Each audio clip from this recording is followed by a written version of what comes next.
แต่ว่าขาตัวนั้นมันบ่ดูดคือบ่เอามามันบ่สอดไม่นะแม่นบ่ขาตัวนั้นมันบ่สอดแม่นบ่โอ้เข้าใจยากครับแต่เนาะบักอรหันต์ใหญ่เอ้ยไม่มันไม่เยอะหรอกพ่อไอ้เยอะ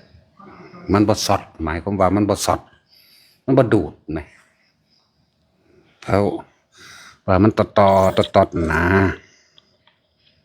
บ่เกี่ยวกับหน่อยหรือหลายถ้ามันเอาคุณภาพเสียงมันนะถ้าว่ามันบ่สอดเก่ามากตัวบ่ว่าหยังดอกเฮารู้จักปัญหามันล่ะ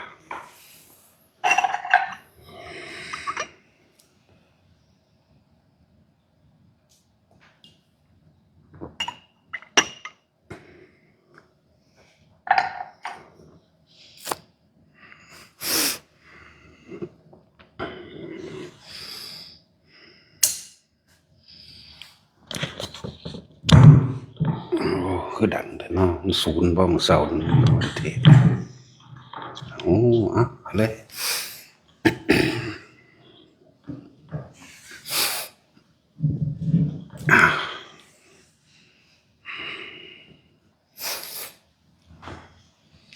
ไฟราคะ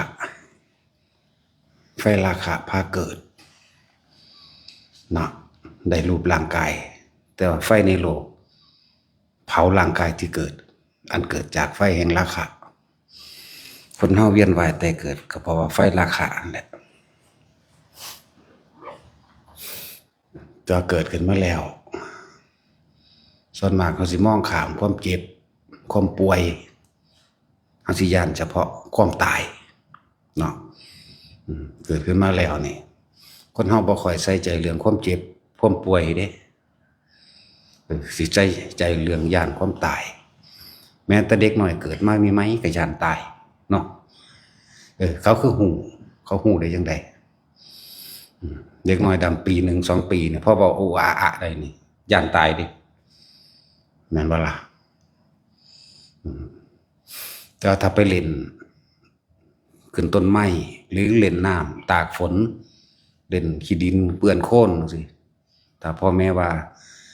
มึงสิบ่มึงสิไข้มึงสิบ่สบายจังซี่บ่ย่านเด้เนาะนั่นแหละบ่ย่านถ้าว่าเป็นนั่นเป็นนี่มากเห็นว่ามึงสิตายย่านตายเนาะ จังว่าไฟราคะพาเกิดได้รูปร่างกายอันนี้ขึ้นมาแล้วแต่ว่าไฟในโลกนี้ก็เผาร่างกายอันที่เกิดขึ้นมาคนเฮานั่นเกิดขึ้นมาแล้วบ่ย่านเจ็บย่านปวดย่านป่วยอีหยังย่านตายแต่ว่าในความตายนี่เฮาสิหนีจังใดก็บ่พ้นหาเครื่องป้องกันยังไงก็ไม่ได้สุดท้ายแล้วก็ต้องตายแต่ว่าในความตายนั้นย่านแต่บ่ย่านเกิดบัดนี้แม่นบ่มันแปลกประหลาดบ่ย่านตายแต่บ่ย่านเกิดหาเครื่องป้องกันความตายป้องกันจังไดก็หาเครื่องป้องกันบ่ได้ดอกสุดท้ายก็ต้องตายอยู่ดีแทนที่มีชีวิตอยู่นี่จักหาเครื่องป้องกันการเกิดเนาะคือเฮายอมรับความตายได้แล้วนี่โดยเฮาก็ต้องอาศัย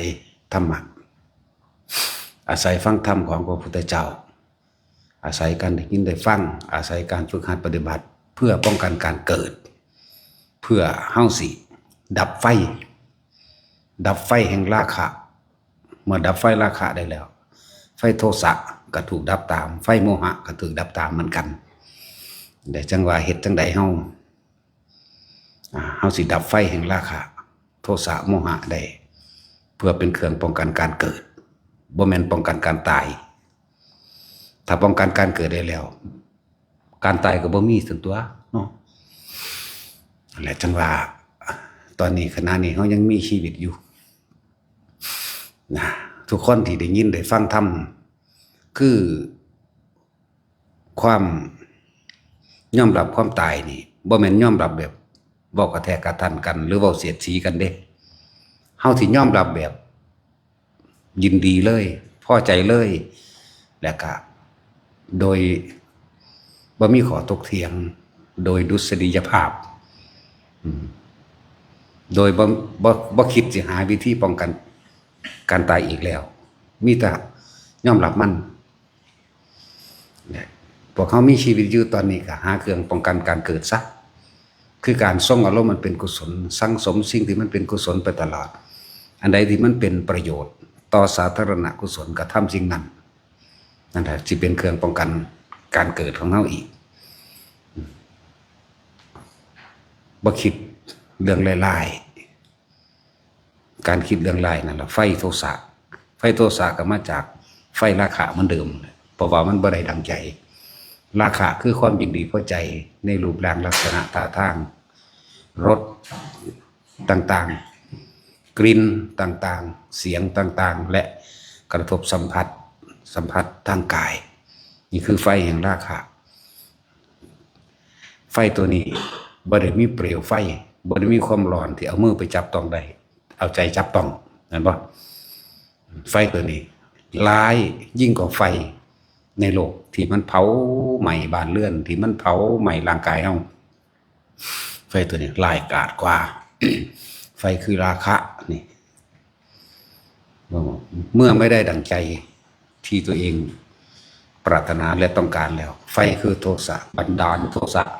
เกิดการกระทำทางกายและวาจาได้บ่นี่มันบ่ล่ะนั่นแหละโดยไม่รู้สึกตัวไฟคือโมหะถ้าเฮารู้จังซี่แล้วบ่จำเป็นต้องไปหาแนวป้องกันการตายดอกคือยอมรับมันเลยป้องกันการตายเนี่ยป้องกันจังได๋ก็บ่อยู่ป้องกันจังได๋ก็หนีบ่พ้นต้องตายความจริงพระศาสดาแสดงมานานแล้วแต่ว่าพวกเขายังเกิดขึ้นมาแล้วพวกเขายังอยากได้อยากดีอยากมีอยากเป็นเลยบ่ได้ใส่ใจธรรมะคำสอนเนาะบ่ได้ใส่ใจธรรมะคำสอนบ่ได้นำออกไปมีความเชื่อว่ามีแต่ความเชื่อได้บัดเชื่อว่าถ้ามีทรัพย์สมบัติหลายๆคนมีเงินหลายๆสิเฮ็ดให้เจ้าของมีความสุขได้เนาะมีความเชื่อว่ามีความสุขเพราะว่ามีเงินรวยมีรถยศถาบรรดาศักดิ์อำนาจได้มีคนไปซ่วงใส่เห็นบ่นี่เข้าใจว่าจังซี่นี่คือความเชื่อแต่ว่าบ่เห็นความจริงในขณะที่มันเป็นทุกขณะใดทุกขณะที่หาเห็นบ่ล่ะนี่แม้ความเกิดเป็นทุกข์นั่นทุกข์เพราะว่าหยังหิวร้อนหนาวก็ต้องหาเครื่องมาป้องกันหิวป้องกันร้อนป้องกันหนาวหิวร้อนหนาวแล้วก็ทุกข์เพราะว่าเจ็บไข้ได้ป่วยนี่ก็หาเครื่องมาป้องกันการเจ็บปวดป่วยแต่ว่าใจบ่ยอมรับเด้บ่ยอมรับหิวบ่ยอมรับร้อนบ่ยอมรับหนาวคิดหาแต่เงินทองเพื่อให้ตัวเองรวยแม่นบ่ล่ะจังซี่เด้ถ้ากูมีสิ่งนี้กูสิบ่เป็นแบบนี้แต่ว่าบ่คิดถึงตอนนี้ดอกตอนที่มันป่วยตอนบ่มีแต่อยากเซาไปหาเงินเท่านั้นแหละแต่ว่าบ่เห็นความจริงที่พวกเฮาต้องยอมรับความจริงที่พวกเฮาจะต้องป้องกันความจริงที่พวกเฮาต้องหาวิธีบ่กลับมาเกิดเห็นบ่ล่ะบ่ยอมรับตัวนี้บ่เห็นทางนี้มีแต่อยากได้ดีมีเป็นร่ำรวยอย่างเดียวอย่าแม้ขนาดว่าสิตายแล้วความคิดยังห่วงผู้นั้นห่วงผู้นี้อยากได้นั้นอยากได้นี่อยู่ยังมีความยินดีพอใจในรูปร่างลักษณะท่าทางของบุคคลสัตว์สิ่งของนี่คือไฟคือราคะเห็นบ่นี่ความยินดีพอใจในรูปร่างลักษณะท่าทางของบุคคลสัตว์สิ่งของประกอบไปด้วยรสประกอบไปด้วยกลิ่นประกอบไปด้วยเสียงประกอบไปด้วยสัมผัสต่างๆมีความพอใจอยู่ไฟตัวนี้ซึ่งมันสัมผัสที่ใจเฮาแต่ว่าเฮาบ่ฮู้เพราะว่าเฮาบ่มีเครื่องรู้เฮาบ่ฝึกหัด เครื่องรู้เครื่องฝึกหัดเท่ากับนี่แหละ ฟังอยู่เดี๋ยวนี้แหละเราบ่หลอกลูกพอเฮาขาดการได้ยินได้ฟังทำตามความเป็นจริงส่วนมากเฮาไปมีความเชื่อเกี่ยวกับสิ่งศักดิ์สิทธิ์ดลบันดาลนี่เชื่อเห็นบ่นี่สิ่งศักดิ์สิทธิ์จากดลบันดาลให้มีโชคมีลาภวาสนาได้ยศถาบรรดาศักดิ์เกิดมาร่ำรวยสิ่งศักดิ์สิทธิ์สิดลบันดาลสิ่งทั้งหลายเหล่านี้เนาะนี่คือเฮาสิไปเชื่อแนวจังซั่นเฮาเลยบ่อาจสามารถที่สิฟังธรรมจริงๆตรงๆเข้าใจได้เฮาก็เลยไปแสวงหาแต่สิ่งศักดิ์สิทธิ์ดลบันดาลแม้กระทั่งพระพุทธรูปก็กลายเป็นสิ่งศักดิ์สิทธิ์เข้าใจบ่ล่ะคืออยากให้เพิ่นดลบันดาลแม้พระสงฆ์องค์นั้นองค์นี้ที่เขาเจ้า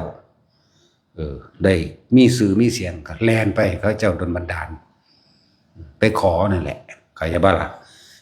โอ้ยมันนี่ขอพึ่งพาบารมีครูบาอาจารย์พึ่งพาหลวงปู่หลวงตาเห็นบ่พึ่งพาหลวงพ่อนี่แหละเนี่ยบ่ให้ทุกข์บ่ให้ยากบ่ให้เจ็บบ่ให้ปวดบ่ให้ป่วยเบิ่งผู้ขาเด้อดูแลรักษาผู้ขาเด้อนี่ไหมนี่คือความเชื่อเด้นี่จักบ่ล่ะนี่คือความเชื่อทั้งหลายเหล่านี้ปิดบังกบเกลื่อนความจริงทั้งบัดที่ตัวเองสามารถทำความรู้แก่งในตนเองได้แต่ว่ามันบ่ฟังบางคนบ่รู้หยังเลยจนตายไปแล้วก็ไปเกิดเป็นหยังก็ไม่รู้นั่นบ่ล่ะตั้งแต่เกิดมานี่บางคนบ่รู้จักเลยในการทำบุญทำทานการสวดมนต์บ่จักฮอดเขาใส่บาตรเด้มันธรรมดาเด้บ่แม่นแค่มุมในโลกประเทศไทยหรือประเทศศาสนาพุทธอย่างเดียวเลยอ่านบางกว้างๆสถานที่ที่บ่มีพุทธศาสนาเลยบ่จักอีหลีเด้ถึงกันนั้นบัดนี้มองเข้ามาในมุมศาสตร์พุทธศาสนาเกิดในพุทธศาสนาขนาดนั้นยังมาถามว่าเขาเฮ็ดหยังกันเฮ้อพระเป็นร้อยย่างบิณฑบาตเขาเฮ็ดหยังหั่นโอ้กูเงิดคักเงิดจนว่าบ่อาจสามารถมีคำเว้าออกมาตอบโต้ได้เลยถูกเลยปัญญาเฮา คือบ่มีปัญญาเลยเฮาเบิดเลยมันจะเอาหยังมาเว้าเฮ็ดหยังนั่นบ่ล่ะป้าโตคน4-50 ปีบ่ฮู้จักว่าเขากำลังใส่บาตรตักบาตรกันเขาเฮ็ดหยังหั่นป้าโต เงินบ่ล่ะคน4-50 ปีบ่รู้แนวจังซี่แหมนั่นแหละครับเฮาบ่สั่งสมสิ่งที่มันเป็นบุญเป็นกุศลที่บอกว่าบ่แม่นของง่ายเด้อเกิดขึ้นมาแล้วสิมาพบพ่อพระพุทธศาสนาบ่แม่นของง่ายเลยเกิดขึ้นมาแล้วสิมาเห็นหนทางของผู้รู้หนทางแห่งความตื่นรู้ตามความเป็นจริงถ้าบ่สั่งสมไว้แต่ตอนนี้นั่นแหละบ่สั่งสมอีหลีเด้นี่แหละคนอยู่แถวนี้แหละขี่มอเตอร์ไซค์ซ้อนกันมา2ผัวเมียเขาเฮ็ดหยังหั่นป๊าดโตมันเป็นหินมาเกิดบ่แล้วมันแนวใดเนาะหรือมันเป็นสังเสชะคนก็บ่ฮู้จักสังเสชะอีกแหละพวกนี้บ่มีสมองเด้รู้จักบ่จนนี้สัตว์บางจำพวกสังเสชะนี่บ่มีจิตบ่มีวิญญาณแต่ว่ามีความรู้สึกมีบ่มีปัญญาจักบ่แต่กับบ่มีความจำพวกนี้บ่มีความจำบ่มีความรู้อันอื่นเวลามันคืบคลานเข้าไฟปุ๊บมีวิญญาณกายทั้งผิวหนังอยู่แต่ว่าบ่มีวิญญาณใจวิญญาณจำว่าอย่างนั้นเอาหัวหันปั๊บออกแล้วก็โค้งเข้าไปใส่อีกหัวหันปั๊บออกแล้วก็โค้งเข้าไปใส่อีกแล้วก็จังตายไปขนาดนั้นเด้บ่ได้จำได้ว่านี่คือไฟบ่ได้จำเด้แปลกประหลาดบ่ล่ะนั่นแหละมันก็สมกับที่เพิ่นเว้าไว้แหละฝึกสัตว์บางจำพวกมีวิญญาณสัตว์บางจำพวกไม่มีวิญญาณบ่คือบ่จดจำก็ว่าจักบ่ล่ะซั่นล่ะอันนี้เป็นเรื่องละเอียดขึ้นไปอีกอันนึงดอกอันนี้แปลกประหลาดบ่ซั่นบ่มีความรู้บ่มีภูมิรู้บ่มีภูมิจำมีเฉพาะ ความรู้สึกในขณะที่ว่าเฉพาะเนื้อหนังเลยบ่บ่มีวิญญาณใจนะโอ้ศึกษาอธิบายมันแบบเพราะซ้ำนั่นแหละถ้าอธิบายก็พวกนั้นสิได้อยู่ พวกขึ้นไปอีกระดับพรหมหรืออรูปพรหมแต่อรูปพรหมมันก็บ่ฟังอีกพรหมฟังอยู่แต่ว่าเขาก็ยึดมั่นพรหมที่เขาตายไปด้วยการเข้าฌานเจริญฌานอย่างต่างๆที่เขาบ่ฟังความจริงบ่ฟังธรรมะที่เขาบ่ได้สั่งสมธรรมะ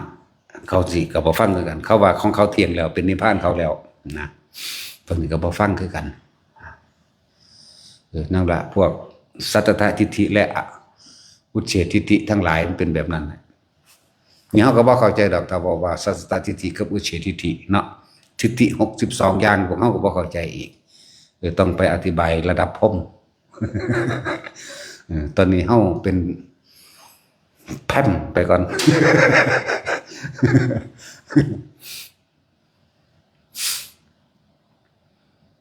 จังว่าพวกเขาตอนนี้มีชีวิตอยู่พวกเขาคือบ่ทำสติให้มากเนาะการปฏิบัติธรรมนี่ไม่ได้เกี่ยวกับท่าทางเด้เกี่ยวกับสติเด้เห็นบ่ทำงานอยู่ใดมันก็มีสติระลึกในสิ่งสิเป็นบุญเป็นบาปเป็นกุศลเป็นอกุศลใดอยู่เด้แม่นบ่อย่างน้อยๆคนที่ทำงานไปถ้าได้ยินได้ฟังนี่แหละสั่งสมสิ่งที่มันเป็นกุศลสิ่งดีก็ละอกุศลออกไปสัพพปะปัสสะอักขนังกุตระสูปสัมปทานั่นแหละบางอย่างเฮาบ่ทันเข้าใจหยังอ้าวกูติคิดถึงแต่บทสวดมนต์นี่แหละบางคนก็ได้นะโมตัวเดียวนะโม3จบก็นะโม100จบไปเลยนะโมตัสสะภะคะวะโตยังก็ว่าไปโลดบางคนได้เฉพาะพุทโธก็พุทโธพุทโธพุทโธรั่วไปโลดนี่น่ะในเรื่องว่าสังสมถึงเป็นกุศลบ่ให้บาปอกุศลมันเข้ามาได้อันใดก็ว่าไประลึกนึกถึงนั่นแหละอันคำว่าไปเดี๋ยวบ่เข้าใจอีก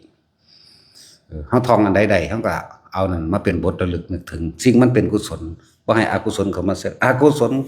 รังเกียจคนนั้นเกลียดคนนั้นอิจฉาคนนั้นอิจฉาคนนี้นั่นแหละนี่เรียกว่าอกุศลแล้วก็ชักจูงชักชวนกันมาคุยกันเรื่องนินทาว่าร้ายกล่าวตูคุยกันเพื่อให้เกิดแตกแยกเพื่อให้เกิดเป็นพรรคพวกเพื่อให้เกิดเป็นอัตตาตัวตนนะว่าไปนั่นแหละบัดนี้ถ้าคนที่สั่งสมกุศลเรื่อยๆมันก็สิเลือกครบดอกก็สิเลือกครบเฉพาะคนที่สั่งสมกุศลเหมือนกันคน100คนเนี่ยมีคนธรรมะอยู่2คนคุยกัน2คนใช่ป่ะล่ะเลยมาคุยสิ่ง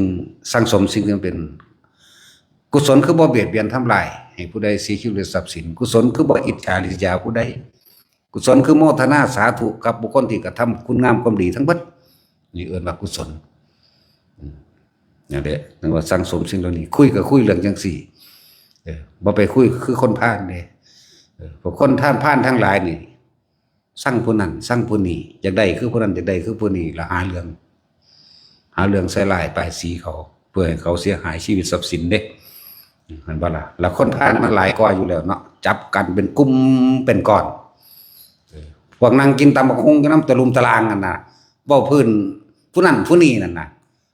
เป็น10เนาะบ่ฮู้จักเหน็ดเหนื่อยเด้พวกนี้บ่รู้สึกว่ามีกำลังมากบ่จักคั่นเด้ทั้งเบาทั้งเก่ากันนำแต่ว่าบ่รู้สึกตัวเนาะมดแดงกัดก็เก่าไปเลยยุ่งกัดก็เก่าไปเลยพี่มันในอารมณ์พี่แม่นบ่ใน7-8คนนั่นแหละพออีกนึงปวดเหี่ยวไว้เฝ้าไปเหี่ยวนั่นอีห่านคักๆนี่เป็นตาสั่งนี่ก็เว้ากันใน6-7-8คนคือเก่านั่นแหละนี่แหมเรียกว่าอกุศลแหมมันบอกให้แต่ผู้อื่นลูกมันทั้งคักอุ้ยมึนคือหยังนี่ว่ากระซุบกระซิบกันนั่นบ่กูก็ว่าคือมึงถ้าเขาเปิดประตูห้องน้ำป้องแป้งจะบักสมนาแล้วว่าเด้ ของจริงเบิดละมื้อนี้นั่นแหละเรียกว่าอกุศลเรียกพวกคนพาลแต่พระพุทธเจ้าเพิ่นจึงให้เลือกคบกับไผก็สร้างถ้ากุศลบ่เกิดเลิกไปเลยแม่นผัวกับเมียก็สร้างเลิกป๋าแม่แฮงโลดเข้าใจว่าล่ะมันสิ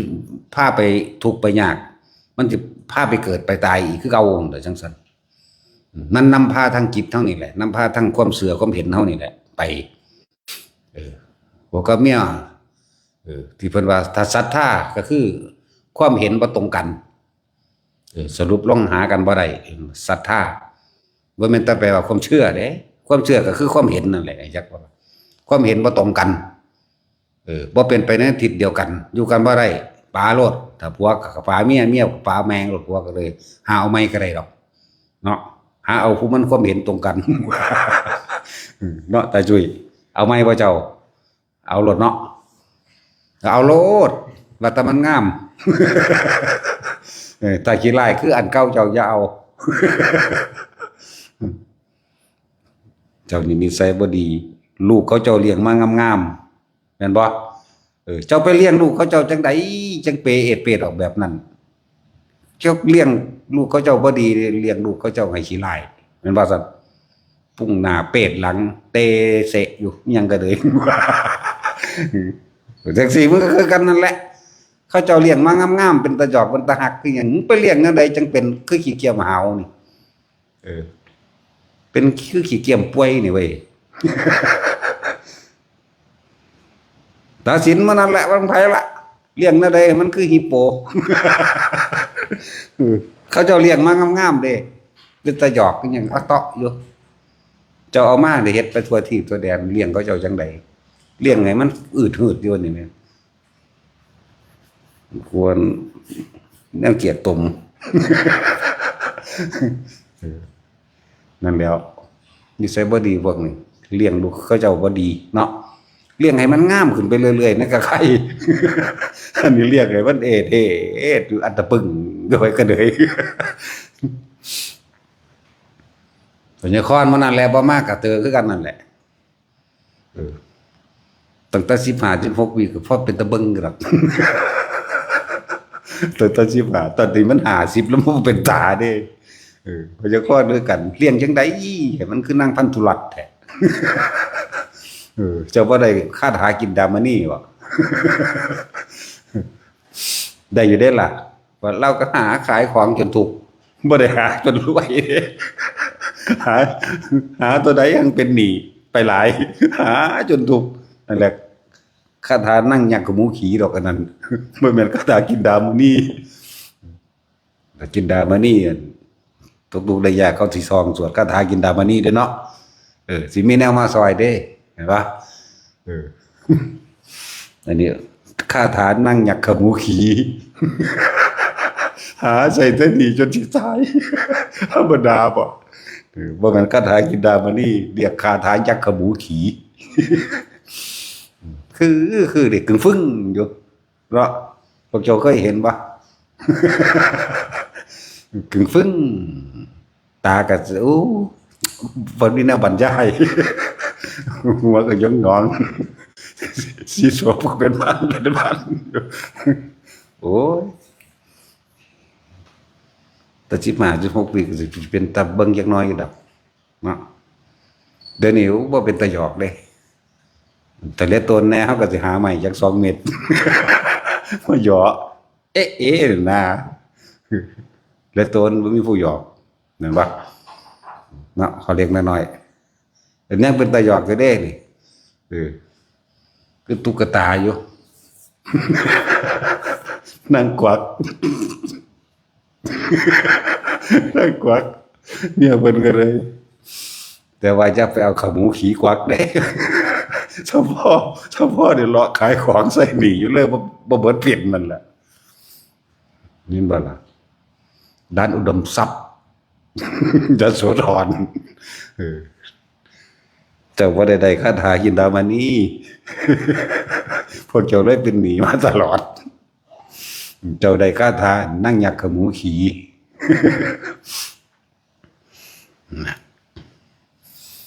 ลืมแล้วแหละสิทองให้ฟังกันเลยมันลืมล่ะ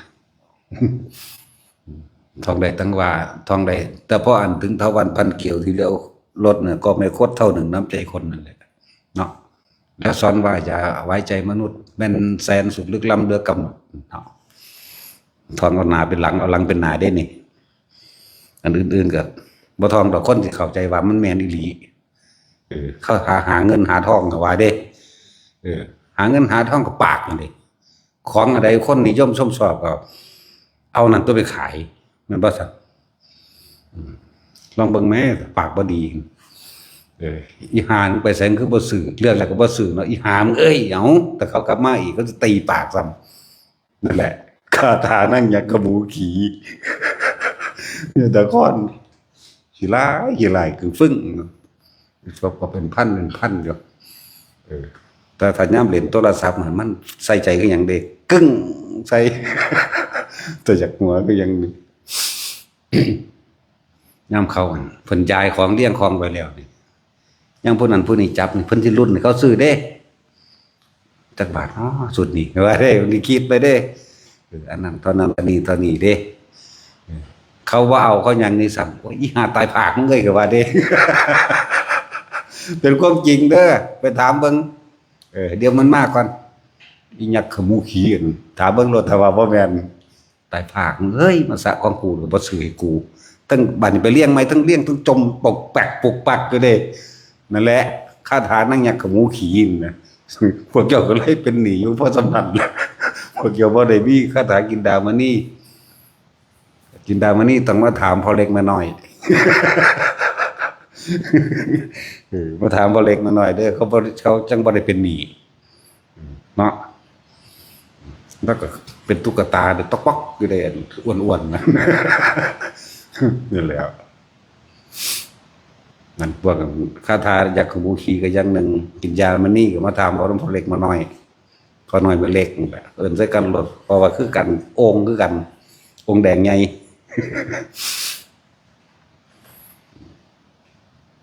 เกิดมาแล้วไม่แต่หาอยากได้อยากดีอยากมีอยากเป็นอยากมีอำนาจคิดว่าได้นั่นได้นี่แหละสิมีความสุขไปก็เลยเนาะคิดว่าได้รถแบบนั้นแบบนี้ก็สิมีคิดว่าได้สอยได้ทองก็สิใส่ไปอวดไปอ่างเนาะ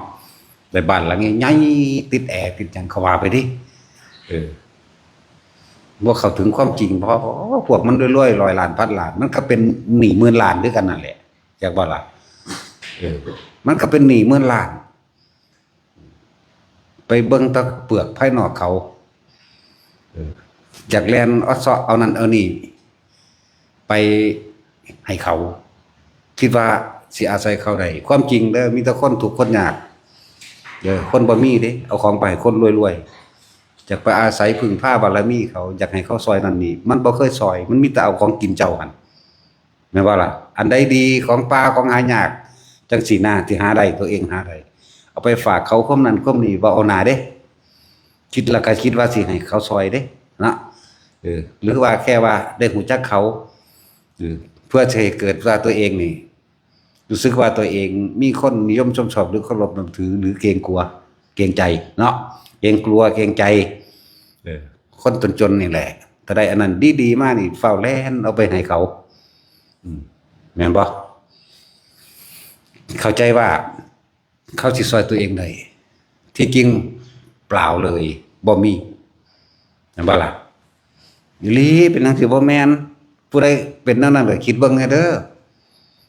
ถ้าได้นั่นได้นี่มันสิไปคิดถึงคนที่เขามีอยู่แล้วเดี๋ยวบ่เขาก็เอาไว้เขาก็ย่องแถลงกินซ้ำตืมเนาะอีหลีเด้ว่านี่กันเวลาไปหันมานี่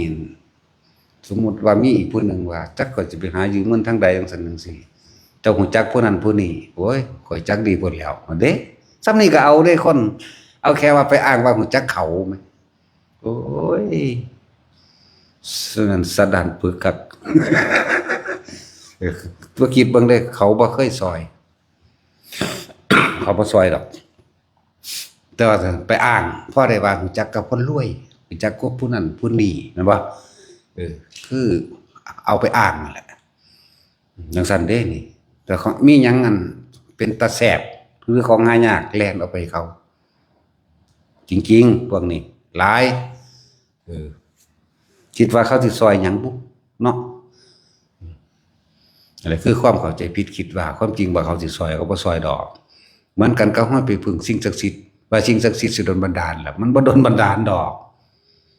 เขาไปหาพระสงฆ์องค์เจ้าก็จังไห้เพิ่นไปดลบันดาลไปเป่าโรคเป่าภัยออกให้แม่นว่าล่ะ นั่นแหละคนก็เลยถูกเป็นเครื่องมือหากินในการหลอกลวงโดยเฉพาะภิกษุสงฆ์บวชเขามาแล้วทำทามาเฮ็ดเบี้ยแก้เห็นแต่งแก้สะเดาะเคราะห์หาเลิกหางานขึ้นบ้านใหม่เลิกแต่งงานหมดนี่โอ้ยมันบ่ได้จักหยังมันผิดบ่เด่นแต่งแก้สะเดาะเคราะห์ตัวเขาเอาอันนี้รุ่นหยังมหาทรัพย์มหาโศกมหาลาภรุ่นรวยพันล้านรุ่นรวยบ่เลิกรุ่นทันใจคิดตัวเบิดถ้ามันได้จริงๆมันเบาให้เขาดอกมันก็เฮ็ดเอาเองทั้งตัวเนาะนั่นแหละโดยเฉพาะภิกษุสงฆ์เด้อพวกเจ้าทั้งหลายเลือกฟังแล้วก็ใส่ใจพิจารณาใคร่ครวญให้มันเห็นตามเป็นจริงโลดถ้ามันได้จริงในสิ่งศักดิ์สิทธิ์ถ้ามันมีจริงมันได้จริงคนอยู่นี่บ่มีผู้ใดตายจักคนเด้แล้วก็บ่ตายมานานแล้วบ่ตายมาแตะก่อนพุทธเจ้าสิเกิดพุ่นเนาะไผก็สิขอเพื่อป้องกันตายไผก็สิขอเฮ็ดให้เจ้าของรวยมีฤทธิ์มีเดชมีอำนาจยศถาบรรดาศักดิ์ทุกคนก็เลยสุขเสมอกันแล้วบ่มีผู้ใดทุกข์เลยแต่ความเป็นจริงแล้วมันบ่อาจสามารถที่สิดลบันดาลอีหยังใดนั่นเป็นความเชื่อไม่ใช่ความจริงเฮาตำนี้โดยพระวินัยกับหมู่สงฆ์ทั้งหลายจะเหตุจะไปตัวเขาท้อศึกษาใจตัวเองแน่ตัวเองก็ยังอยากได้ตัวเองก็อยากให้คนเคารพนับถือก็เลยหาต่างๆนานาเพื่อสิหลอกลวงให้คนมาเคารพนับถือตัวเองของหยาบของตำส่าซัวซ่ามขนาดนั้นคนกับที่เขาไปเฮ็ดจังใดเขาหวังพึ่งผ้าหาหนทางให้พ้นทุกข์แต่ว่ากลับไปหลอกลวงให้เขาถูกยิ่งกว่าเก่าอีกตัวเขาให้เขาเอาเงินซื้อนี่แม่นบ่ซั่นเรียนรุ่นนั้นเรียนรุ่นนี้จังสั่นจังสี่เอาไปมหาสาลาภมหารวยรุ่นท่านใจสารพัดตะสิว่าไปเขามีความเสื่อเขาไปเฮ็ดตามเบิดขึ้นแล้วเบิดขึ้นอีกเรียกว่าใดๆเลยความจริงมันนั่นน่ะสุดท้ายแล้วก็ตายไปกับความเสื่อตายแล้วก็ไปเกิดทุกข์อีกนี่แหละจึงบอกว่าเฮ็ดให้เขาทุกข์เก่าๆอีกแม่นบ่ท่านเขาเลยบ่เห็นความจริงเขาเลยบ่เห็นหนทางออกจากทุกข์แห่งตนแหละจึงบอกว่าทุกคนเริ่มต้นด้วยการสั่งสมสิ่งที่มันเป็นบุญเป็นกุศลบุญคือความสงบเย็นภายในจิตใจตัวเองบ่ร้อนบ่กระวนกระวายในความอยากได้อยากดีจะมีแบบเป็นกุศลก็คือความฉลาดรอบรู้ในสิ่งทั้งหลายทั้งปวงว่ามีความเกิดเป็นธรรมดามีความแตกดับเป็นธรรมดากุศลคือบ่ทำลายเบียดเบียนผู้ใดกุศลคือจากคำว่าพ่อมั่งจากคำว่าบ่เบียดเบียนมั่งนั่นแหละคำว่ากุศลคือสังสมธรรมทานศีลภาวนานี่กุศลสวดมนต์ไหว้พระนี่กุศลสังสมสิ่งเหล่านี้มันจึงจะพบพอคำว่าพุทธศาสนาหนทางของผู้รู้นี่รู้จักบ่นี่เจ้าไปสังสมหนทางของผู้ไม่รู้ไปไสยศาสตร์พวกหลับไหลรู้จักบ่ล่ะความรู้ของคนนอนหลับด้วยนะไสยะแปลว่านอนหรือว่าศาสตร์ก็คือความรู้นั่นแหละความรู้ความเห็นของคนหลับไสยศาสตร์แปลว่าจังสั้นไสยศาสตร์จึงเป็นของคนปัญญาอ่อนเข้าใจว่าล่ะนั่นแหละบ่แม่นคนปัญญาแก่นั่นแหละ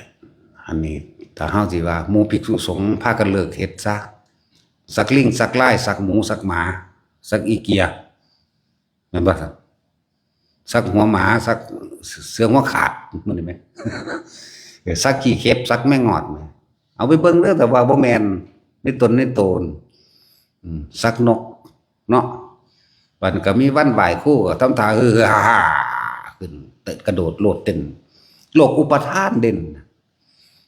เมื่อเปิดเสียงคือจะเสียงสวดมนต์อันเป็นอึกระทึกนี่ว่าล่ะคือลักษณะพวกสวดพัดใจจังสิขึ้นได้บัดกึกขึ้นพอจิตใจมันตะต่ำลงไป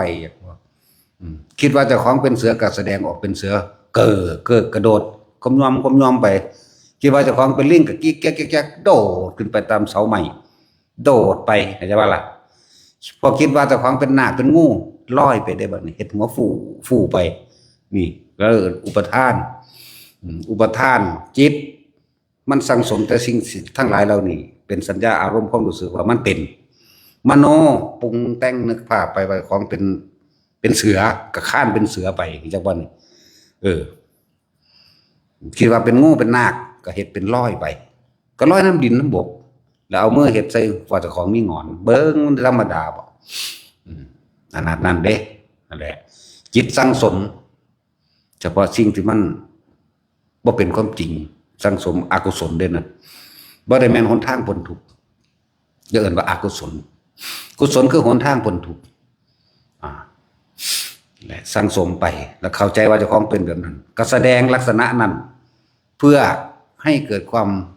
ให้ผู้อื่นย่านเจ้าของเข้าใจบ่นี่ให้เกิดคนหวาดกลัวเจ้าของให้เกิดความสะทือก็เลยมโนภาพนึกไปแล้วก็เกิดการห้องเป็นเสือมั่งห้องเป็นลิงมั่งเป็นเฮงเกียมั่งทุกมื้อนี่หังไปหลายเทพหน้าจา โอ้ยแล้วมีไปเบิดเนาะเทพหน้าจาสั่นนั่นสั่นแล้วมันแผงไปเรื่อยมันก็เป็นเทพพระเจ้าอีหยังนั่นน่ะนั่งกาลีอีสวนไปบาดนี้เนาะเทพอีหยังเอาหัวคนมาห้อยไว้เฮ็ดลิ้นแดงๆตาแดงๆอุ้ยแล้วบ่เป็นตาเซิงห้อยอีห่านี่ไปสิไปเข้าหลอกเราถือมึงเนาะแท็กซี่มึงเอาบ่ ขี้ร้ายปานนั้นหัวก็เป็นหัวงูกิงกองอีกตากระแดงสวดออกปากก็ทีท่าศีรษะศพแดงเปรเล็ดโอ้ถืออันไม้ตะบองก็เป็นกระบองหัวคนหัวกระโหลกเนาะโอ้ยอีแหล่เอ้ย ปานคนก็เป็นบ้าเด้คิดว่าถ้าถือนั่นจังสั่นครับเขาสิดลบันดาลให้จักซื้อว่าอีหยังดอกอีกาลีเนาะเบิ่งตาซื้อมันก็กาลีแล้วแม่ก็ยังไปเอามาถืออยู่โอ้ยก็คนกาลีเท่านั้นจังถือคนกาลี แม่นบ่ล่ะนั่นแหละเอิ้นว่าไสยศาสตร์มันเป็นความรู้ของคนวิชาของคนนอนหลับเด่นคนบ่ทันได้ตื่นเด่นโดยเฉพาะภิกษุสงฆ์ไปเฮ็ดหลับเพิ่นจึงเอิ้นว่าเดรัจฉานวิชาวิชาหากินอย่างสัตว์หากินเฉพาะตนบ่ฮู้ว่าผู้ใดสิไผสิทุกข์ไผสิทนกูไม่รู้แต่ขอให้ตัวตนกูเองเนี่ยได้มาเถอะหลอกลวงเขากินจึงบ่ควรอย่างยิ่งแล้วมันสิมาฟังธรรมะอันเป็นของสะอาดบริสุทธิ์หนทางแห่งความบริสุทธิ์วิมุตติหลุดพ้นคือเฮาเว้าได้จังได๋ของหยาบปานนั้นมันยังบ่อาจสามารถสิละออกได้แม่นบ่ซั่นไสยศาสตร์มันหยาบคือหยังเรียกว่าธรรมดาหมู่สงฆ์ที่ไปร่ำเรียนนะจังซั่นสิไปอ่านมาตำราพรหมชาติวิเชิดอีหยังนั่นน่ะมันบ่แม่นวิชาพุทธศาสนาเด้น่ะมันบ่แม่นหนทางของคนที่เดินทางเข้าสู่ความรู้ความจริงของสิ่งทั้งหลายทั้งปวงเด่นนะครับว่าแต่เฮาตำนี้เฮาก็ตำนี้หมู่ภิกษุสงฆ์ที่บวชเข้ามาแล้วบ่ศึกษาพระวินัยบ่ปฏิบัติมัน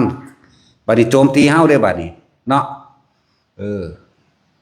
โจมเข้าไปโลดมึงงัดกูบ่ขึ้นกันแล้วกันล่ะนะ ตีโลดมึงก็ตีเจ้าของเองแม่นบ่ล่ะโจมตีพระของแท้พวกเขาเจ้านำธรรมะของแท้ออกมาแสดงไปหาว่าเขาเจ้าแบบนั้นแบบนี้เห็นบ่ล่ะพวกเขาขายของพวกกระตุ้ดของขังพวกเบี้ยแก่พวกเป้าหัวพวกสักลิงสักได้ไปขายไปหลอกลวงเงินคนมาแล้วซื้อหวยเบิ่งนี่เห็นบ่ล่ะซื้อเลขซื้อหวยจับใจใส่ซอยไปตลาดตะลี่ปานคนทั่วไปเด้มันธรรมดาเด้ไปซื้อลอตเตอรี่แล้วมีการอวดพร้อมเด้เอามาโอ้ยเอามาแค่มาประจานเจ้าของเองนั่นแหละ เล่นบังไฟมื้อนี้ มีเบิดนั่นแหละแล้วแต่สิเฮ็ดไปบางพวกก็ไปตลาดคลองถมเด้ไปซื้อน้ำกินเฮาเห็นอยู่มั้ยแม่มึงบัดนี้ได้โค้งไก่ว่าซั่น ถามกันได้ยังกินแรกเอ้ยเขาถามกันค่านั่นแหละนี่ว่าซั่นเฮาก็เลียวเห็นอยู่โอ้ยโค้ง มีเนาะว่ะ4 โมง 5 โมงแรกนี่แหละเขียนซาเล้งพ่วงกันไปเด้โอ้แนวนี้ ห่วยมันเบิดคำสิเว้ามันก็หัวเด้เนาะนั่นแล้วมาเฮาแสดงธรรมเกี่ยวกับมรรคผลนิพพานมันสิรู้เรื่องแม่มันหยังมันว่าซั่นมันบ่ได้เรียนของพระพุทธเจ้าแต่ว่าเอาใส่สุดพระพุทธเจ้ามาหาเงินมันหาง่ายหากินจากความเชื่อเนาะแต่ถ้าคฤหัสถ์เฮ็ดก็เฮ็ดไปโลดมันเป็นอาชีพเพราะทางคฤหัสถ์มันหลอกลวงอยู่แล้วแม่มันหลอกลวงอยู่แล้วไปซึกก็ไปขาไปค้าขายก็ไปตัวไปโกหกก็แหละเข้าใจบ่ล่ะมันจึงได้คือพวกเขาอันขายรูปพระรูปเพิ่นก็ขายไปทั่วมันเป็นสินค้าเขาไหมเนาะบ่ได้ว่าได้ล่ะพวกคฤหัสถ์เขาเฮ็ดเป็นอาชีพแต่เขาซื้องัวขายควายขาเป็ดขาไก่โล่งเลี้ยงหมูมันก็บ่แห้งแล้วอันซื้อแนวนั้นบ่มีชีวิตทำดอก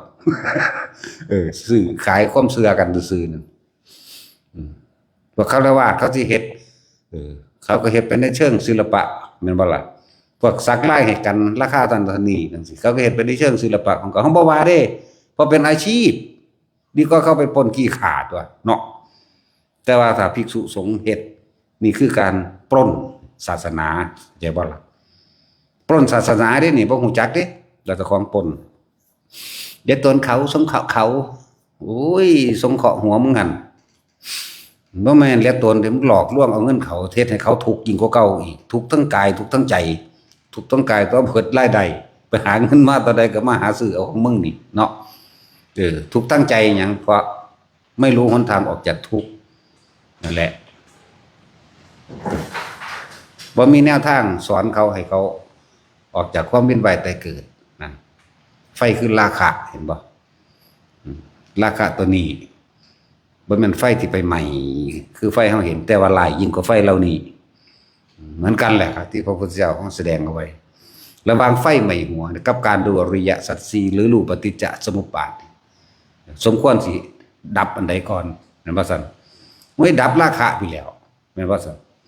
ดับไฟคือราคะตัวผีต่างหากบ่แม่นได้ดับไฟที่ใหม่หัวเดี๋ยวมึงใหม่ไปโลดว่าแต่กูบ่เกิดอีกตอนนั้นเด้นั่นแหละ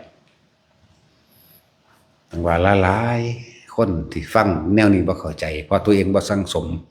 เมื่อตัวเองไม่รู้แล้วก็กล่าวตู่ผู้อื่นว่าผู้อื่นไม่รู้แม่นบ่โอ้ยเฮาถิ่มมาเบิดแล้วในจังซั่นเดี๋ยวเฮาก็บ่เชื่ออยู่แล้วเกี่ยวกับสิ่งศักดิ์สิทธิ์บ่เป็นมาแตะเก่าเป็นมาบ่มีความเชื่อมาแตะเก่าเห็นเข้าไปสั่นงอกๆแงกๆนำอีหยังอันนี้ในกระบอกไม้ไผ่แล้วมันตกออกแม่นเสี่ยมซี่แต่ว่าปลาเสื่อมเนี่ยใครอยู่มันสิได้ปีงกินนั่นเสื่อมซี่นี่ดิแต่ก็ไปอ่านเอาไปดึงเอาใบนั้นมาแล้วก็ไปล่อมีความหวังเอ้า30 ปีว่ากูสิรวยทุกข์ก็เข้าอีกมันแล่นหาแต่แนวจังซั่นบ่รวยจักเทื่อหมอดูกับหมอเดานั่นแหละไม่แต่มันดูแม่นจริงๆมันถามหาแม่บอกเจ้าเกิดมื้อใดเดือนใดปีใดแม่นบ่ซั่น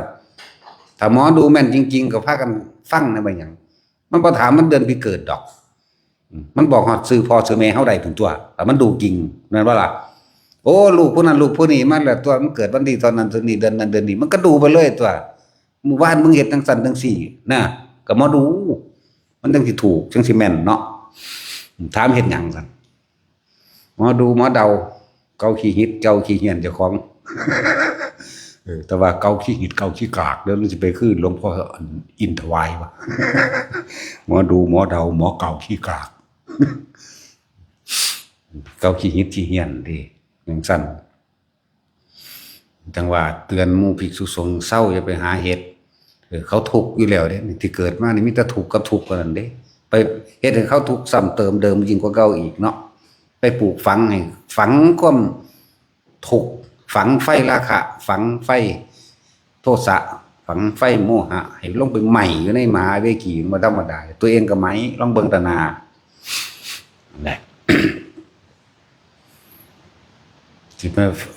เว้าเรื่องภาวนาจังซี่โอ้แล้วชาติมันสิไปรู้จักบ่ชาติ1 2 3 4คณิกะสมาธิอุปจารสมาธินะอัปปนาสมาธิเนี่ยปฏิจจสมุปบาทรู้เห็นนั่นนี่โอ้ยแล้วศาสตร์มันสิไปรู้จักแม่นบ่ล่ะถ้าผู้ใดนั่งสมาธิเป็นไดได้ตัวดีบ่เนาะแม่นว่าจังซี่ฝันดีว่าอาจารย์ซั่น โอ้ยอีห่ามึงเอ้ยอีมึงมาถามกูหยังมึงบ่ฟังกูเลยบ่ก็ยังว่ากูบ่ฝัน กูค่านอนหลับแม่นบ่ล่ะกูก็เลยบ่ได้ฝัน ก็ค่านอนหลับอยู่ก็บ่ได้ฝันเลยมึงนี่ติเป็นบ้าฝันทั้งๆที่ยังตื่นอยู่เนาะนั่นแล้วบางคนก็มาถามว่าบ่มีของดีบ่โอ้ย ของดีก็อยู่ในหูดังนั่นแหละก็ยังว่าอยู่มันก็บ่รู้จักเด้หูหาละคนบ่ธรรมดาเด้มานั่งแบบเอ้าเพิ่นคือบ่มาหาเฮาซั่นเบ้ยปานว่ามันเป็นเจ้านายกู จังซั่นแล้วเพราะว่ามันชินเพราะว่าหยังพวกภิกษุสงฆ์ทั้งหลายเหล่านั้นเรียนเดรัจฉานวิชามาแล้วหรือแล่นไปเป็นทาสรับใช้เขาจักบ่ล่ะชาติรับใช้กิเลสตัณหาทั้งเขาทั้งของเองนั่นแหละแต่ก็พากันไปเฮ็ดขันน้ำมนต์ขึ้นจูดเทียนขึ้นเนาะเฮ็ดขันน้ำมันเฟือดตรงนี้โอ้ยมันเอาแนวซ่อนไว้ต้องดีมันก็งัดไปงัดมานี่เห็นบ่นี่มันก็เฟือดไปเฟือดมาพุ่นโอ้ยขังอาจารย์นี่ดีว่าซั่นดีหีแม่มึงบ่ นั่นแล้วนี่เทคนิคจักก็ล่ะนั่นแล้วสิเพิ่นไปชินเด้อซั่นเพิ่นไปชินเพิ่นสิชินว่าเพิ่นสิมาดูดวงมาลดน้ำมนต์ว่าซั่นมาให้เฮาสะเดาะเคราะห์ให้จังซี่แหมโอ้ยมึงถ้ากูฟาดเคราะห์ใส่มึงเก่าๆแล้ว คือบ่มาหาเฮาซั่นโอ้นั่นแหละคือภิกษุสงฆ์ทั้งหลายเหล่านั้นเป็นทาสเขาเข้าใจบ่ล่ะเป็นทาสเงินเขาเป็นทาสรับใช้เขาก็เลยรู้สึกว่าเขาเป็นเจ้านายสิให้เฮาเฮ็ดนั่นเฮ็ดนี่ให้สิเฮาอวยพรให้อวยพรหาแมงได้มิแต่ตายซะอีห่านี่โลดเด้ จังซั่นแล้วบ่มีของขังว่าซั่นก็ซุ่มสิอึดอยากหยังสุกก็พากันไปซื้อเอาตัวนำตลาดซื้อไปฮอดแล้วสุกก็ซุบขังของไว้ในหั่นก็ได้ตัวเนาะนั่นแหละของขังโอ้ยกูอยู่สะดานปึกเอ้ย ผู้ใดสิมาก็ฟังกันแหน่ผู้บอกมาก็จะบอกมากูบ่ได้ดูดวง ดูหาพ่อหาแม่มึงบอกกูจังบ่รู้จักตัวกูอยู่ กูสิไปดูผู้อื่นได้จังได๋นั่นแหละถ้าว่าเฮาบ่ฮู้เด้นี่ว่าเฮาเกิดวันใดเด้เนาะแต่เฮาถามเจ้าเกิดวันใดเจ้าฮู้จักอยู่ว่าเจ้าฮู้จักวันเกิดเจ้าของบ่เดือนปีเกิดเจ้าของบ่หลายคนสิเถียงทันทีเด้เป็นหยังสิบ่รู้จักดูเด้นี่คือความบ่รอบคอบนี่คือความฟังบ่เป็นเนาะเกิดวันที่เท่านี้วันนี้เดือนนั้นปีนี้ว่าเด้ถ้าถามว่าไผบอกพ่อกับแม่บอกถ้าผู้แม่ตายหมอบอกหรือตากับยายบอกปู่กับย่าบอกเห็นบ่ซั่นนี่แหละความละเอียดอันนึงจักว่าล่ะทุกคนเกิดมานี่บ่ฮู้จักว่าเจ้าของเกิดวันใดวันที่เท่าไหร่เดือนอะไรบ่ฮู้จักปีไหนไม่รู้ถ้าผู้อื่นไม่บอกเข้าใจว่าล่ะแล้วผู้เขารู้บ่เหมือนกันครับกับเฮาบอกว่าการเกิดเป็นทุกข์เพราะหิวเพราะร้อนเพราะหนาวสาเหตุแห่งทุกข์ของพวกเจ้าคือความอยากของพวกเจ้าเองนี่แหละเอิ้นว่าผู้รู้บอกจักบ่ล่ะเหมือนกันกับอันผู้อื่นบอกพวกเจ้านั่นแหละเขารู้วันเกิดพวกเจ้าว่าเกิดวันนั้นวันนี้เขาฮอดรู้เวลาก็พ่อกับแม่เจ้านั่นล่ะรู้จักว่าล่ะเทียบเป็นวันเกิดความเข้าใจถ้าผู้รู้บอกแล้วบ่ได้พวกเจ้าก็ตั้งเสือแม่นบ่ล่ะคือเสือว่าเจ้าของเกิดวันที่1เกิดวันจันทร์ที่1เดือนมกราจังซี่แม่ปีพศนั้นศนี้นี่แม่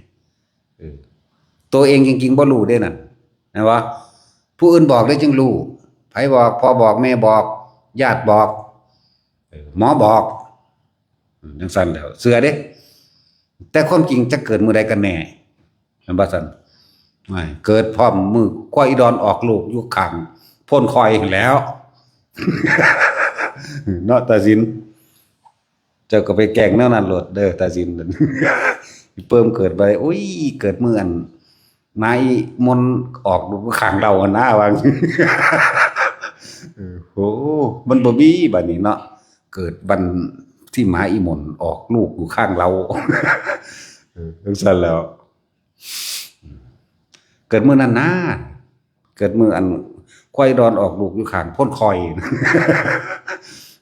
จังซั่นแหละมันบ่มีวันที่แต่มื้อจังซั่นเนาะมันบ่อาจสามารถบันทึกได้นั่นแหละแต่ว่าให้พวกเฮาเกิดมาแล้วนี่เฮาหนีบ่พ้นเลยตัวตายนี่มันบ่พยายามสร้างเครื่องป้องกันความเกิด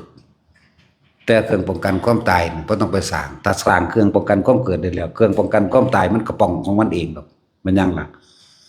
การว่างราคะตัณหาอุปาทานนี่แหมมันก็บ่เกิดทั้งตัวนั่นแหละเมื่อใด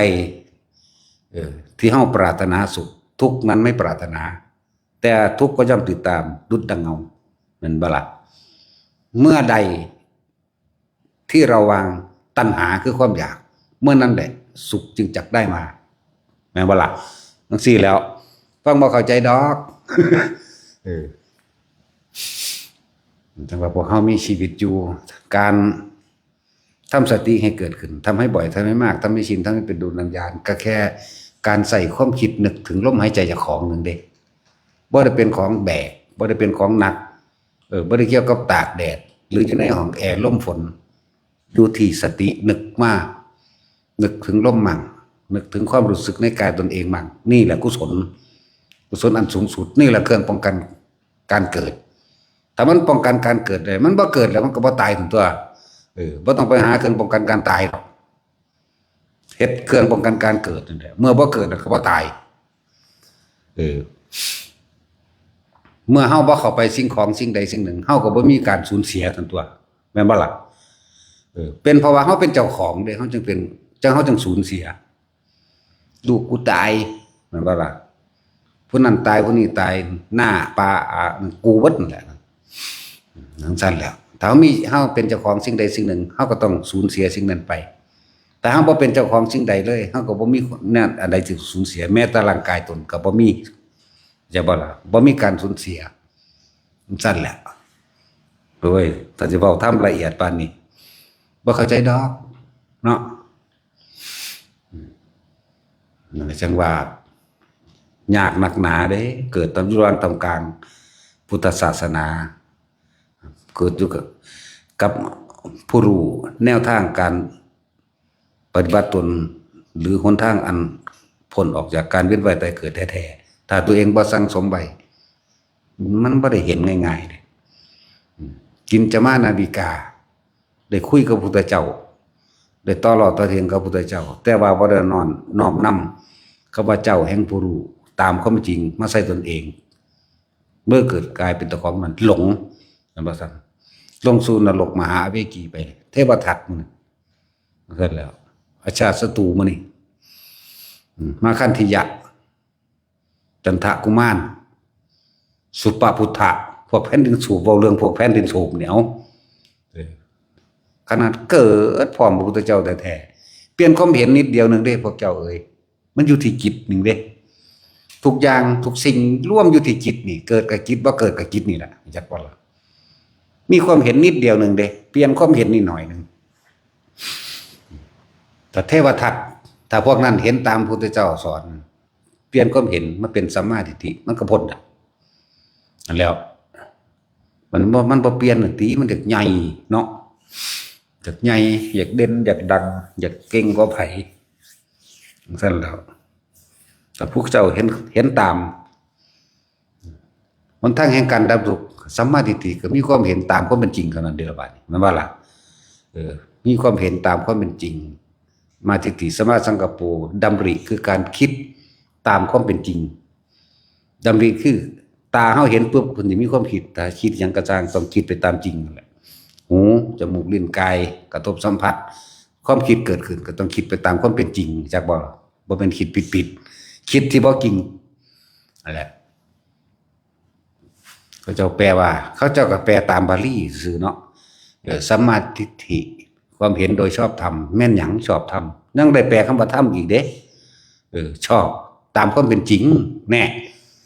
ทำกับความจริงนั่นแหละเห็นตามความเป็นจริงของทุกชีวิตสรรพสัตว์เห็นตามความเป็นจริงของสิ่งทั้งหลายทั้งปวงเห็นตาม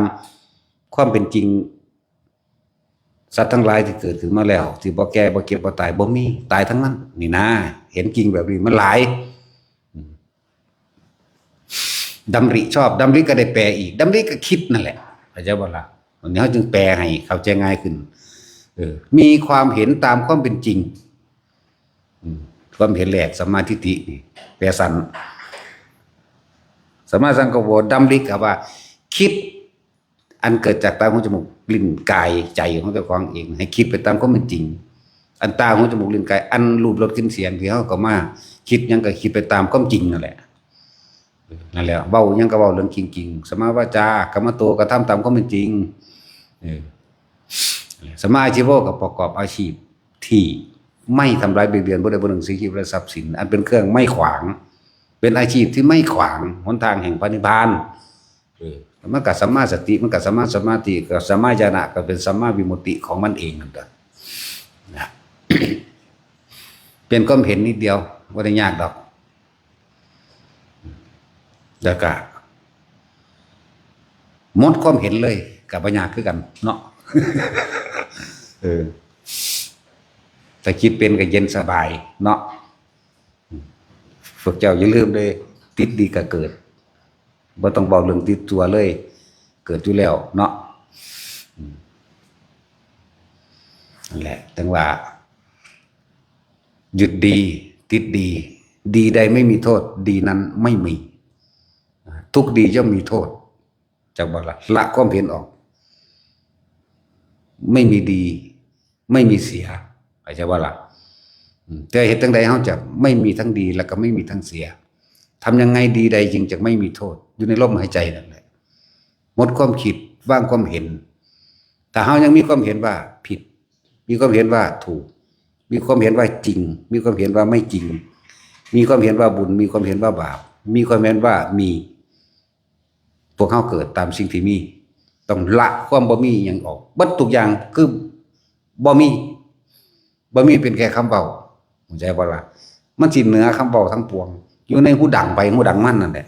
จะไปเถอะในลมหายใจเฮาเองแหละบ่ต้องไปหาตรงอื่นดอกอยู่หั่นแหละค่อยๆคืบคลานไปคนพวกหยาบๆกระทำหยาบๆมันสิฟังสิ่งนี้ได้เข้าใจได้จังได๋แม่นบ่ล่ะดีใดไม่มีโทษดีนั้นไม่มีดีทั้งหลายทั้งปวงย่อมมีแต่โทษทั้งนั้นเพราะมันไปติดดีเข้าใจบ่ล่ะจังซั่นแล้วต้องว่าง ต้องว่างก็เป็นแค่คำบอกดิว่างจริงๆบุคคลผู้เข้าถึงนั่นแหละจะรู้เองโดยตัวเองเมื่อเข้าสู่ผู้รู้แล้วผู้รู้ก็ไม่รู้ว่าดุสัยอีกต่างหากเด้ผู้รู้ก็ไม่มี เพราะมันไม่มีผู้รู้อยู่ที่ไหนเนาะผู้รู้ก็จักดุสัยคือกันเด้นั่นแหละโอ้ป่านนี้แล้วก็โลดต้องสิไปเข้าใจพวกปลุกเสกเลขยันบอกหวยบอกเบอร์สะเดาะเคราะห์แหะน้ำมูกน้ำมนต์น้ำมันไปหาซื้อหวยลอตเตอรี่ใส่เงินไปในทางที่บำรุงบำเรอราคาแห่งตนมันฟังบ่เข้าใจได้แนวนี้แต่มันก็ว่าเฮาขวางอีกต่างหากก็ถูกต้องเนาะขวางไผขวางมัน เพราะมันให้ขวางแต่เขาเบาๆให้พวกฆราวาสคฤหัสถ์เด้ออาชีพพวกเจ้าสิเอาพระรุ่นนั้นรุ่นนี้มาขายก็เป็นเรื่องอาชีพบ่ต่างกันดอกกับขายผักขายปลาน้ำตลาดแม่นบ่ซั่นแม่ค้าในตลาดด่ากันเรื่องขายหมักพริกขายผักขายปลาพ่อค้าขายพระก็คือกันผิดกันบ่เรื่องถือเข้าใจบ่เหมือนกันบ่เหมือนกันเลยเนาะเหมือนกันเลยว่าถ้าค้าขายอย่างคือพิษกันแมงเบิดละไปกันเลยขายเขาก็พิษกันขายพระก็พิษกันขายเครื่องรางของขลังก็พิษกันสักไล่ก็พิษกันเนาะสะเดาะเคราะห์ก็พิษกันนั่นแหละไฟเห็นบ่จังซั่นแหละไฟมันเผาในหัวใจนั่นแหละเอามือจับเบิ่งบ่ฮ้อนแต่ว่าร้อนยิ่งกว่าไฟพวกนี้ร้อนยิ่งกว่าไฟมันไล่กันเด้อบัดมันลงไปแล้วนั่น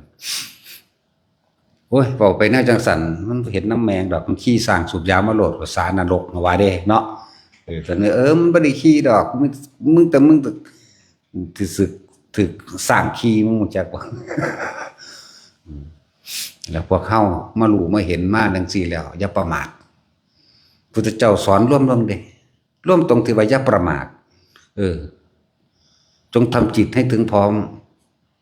ในกุศลทั้งปวงเราดำเนินตามสิ่งที่มันเป็นกุศลอย่าพากันประมาทนี่เด้อันแล้วขนาดบาสิตายสุดท้ายในโอวาทปัจฉิมโอวาทก็ว่าเพิ่นก็ยังบอกว่าพวกเฮาอย่าประมาทเด้อจงทำประโยชน์ตนให้ถึงพร้อมและประโยชน์ผู้อื่นนั้นด้วยพวกเธอทั้งหลายจงอย่าพากันประมาทแม่นบ่ล่ะประมาทบ่ดิ้นรนขวนขวายในทางที่มันเป็นบุญเป็นกุศลเลิศประมาทแล้วเห็นว่าประมาทละอันนี้ของเฮานี่จงทำกุศลผู้อื่นให้ถึงพร้อมเพราะว่าเฮาบ่มีกุศลบ่เอาดีก็บ่เอาบุญก็บ่เอาจักบ่ล่ะชีวิตที่เหลืออยู่ก็แค่ว่าเฮ็ดจังใดเฮาสิเฮ็ดสิ่งที่มันเป็นประโยชน์อันเป็นกุศลประโยชน์ให้กับสัตว์โลกได้เท่าที่เฮ็ดได้นั่นแหละจนกว่าชีวิตมันสิตายจักบ่ตอนนี้พวกเฮามันแข็งแรงอยู่เฮาก็คือบ่เฮ็ดทำคืนแก่โลกคืนให้โลกให้เบิดจักบ่โลกคือหมู่สัตว์คุคนนี่ล่ะสัตว์นี่จักบ่บ่ว่าแต่งัวแต่ควายนี่สัตว์เจ้าของเองแหละสัตว์เฮาสิคืนสิ่งที่มันเป็นบุญคืนสิ่งที่มันเป็นกุศลให้แลหมู่สัตว์ให้หมู่สัตว์นั้นได้เป็นทุนไปในภาคหน้าเพื่อสิทำคืนให้หมู่สัตว์คือกันเป็นทอดๆใช่บ่ล่ะเข้าใจว่าแท็กซี่มึงใครแน่สัน แต่ใส่หัวกูได้อีกนั่นแหละเฮาต้องทำประโยชน์นี่คืนแก่โลกประโยชน์นี่ประโยชน์ที่เป็นกุศลกุศลคือต้องไม่เบียดเบียนทำร้ายผู้ใดผู้หนึ่งให้เสียชีวิตและทรัพย์สินตลอดทั้งมนุษย์และอมนุษย์ทำคืนสิ่งนี้เป็นกุศลเหมือนกับว่าทุนให้กับหมู่สัตว์ทั้งหลายแล้วนั้นเพื่อดำเนินงานของตัวเองทำตัวเองให้หลุดพ้นออกไปแล้วก็อันใดก็ช่างการแสดงธรรมนี่คือประโยชน์อันเป็นกุศลจากว่าละการช่วยเหลือต่างๆก็เป็นประโยชน์อันเป็นกุศลถ้าช่วยเหลืออกุศลเป็นจังไดช่วยเหลือโจรช่วยเหลือคนขายยาบ้านี่เป็นอกุศลเราจะบ้านนี่ช่วยเหลือนี่ช่วยเหลือแล้วนี่มันจะกลับไปฆ่าผู้อื่นจากบ่แต่ว่าถ้าเฮาช่วยเหลือนี่อันดับหนึ่งเลยคือการให้ธรรมะนี่เป็นอภิธรรมด้วยไปเป็นกุศลสูงสุดคือการทำคนเร็วๆผู้หนึ่งให้กลับกลายเป็นคนดีได้นี่คือกุศลสูงสุดบ่แม่นสร้างโรงเรียนบ่แม่นสร้างโรงพยาบาลบ่แม่นสร้างตนแต่ว่าก็ต้องอาศัยการสร้างโรงเรียนโรงพยาบาลพยาบาลและให้อาหารที่อยู่อาศัยคือรักษาโรคต่างๆก็อาศัยสิ่งเหล่านั้นซะก่อนกว่าสิถึงคำว่ากุศลอันสูงสุดคือการให้ธรรมะเป็นทานนั่นแหละว่าอยากบอกต่อไปตามสำนวนผู้อื่นซื่อดอกการให้ทานชนะการให้ทั้งปวงแม่นบ่ซั่นการให้ธรรมะเป็นทานก็ต้องอาศัยสิ่งเหล่านั้นเนาะเป็นบันไดก่อนทานภายนอกก่อนอาหารยารักษาโรคขนมคงที่อยู่อาศัยเครื่องอำนวยความสะดวกนั่นแหละเพราะสิ่งนี้มีสิ่งนี้จริงมีต่างหากล่ะเนาะมันจะมีเหตุมีปัจจัยให้เข้าถึงสิ่งที่มันเป็นกุศลสูงสุดกว่าจะถึงธรรมทานใดมันบ่แม่นเรื่องง่ายเด้เนาะอย่าบอกแต่ยอดมันหลายการให้ทานสูงสุดคือธรรมทาน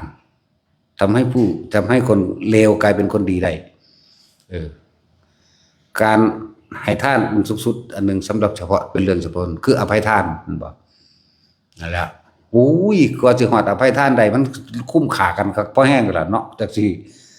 กว่าสิถึงอภัยทานใดมันขากันมาพอแห้งนั่นแหละจนว่ามันเมื่อยมันล้ามันเห็นโทษยังอภัยใดดอก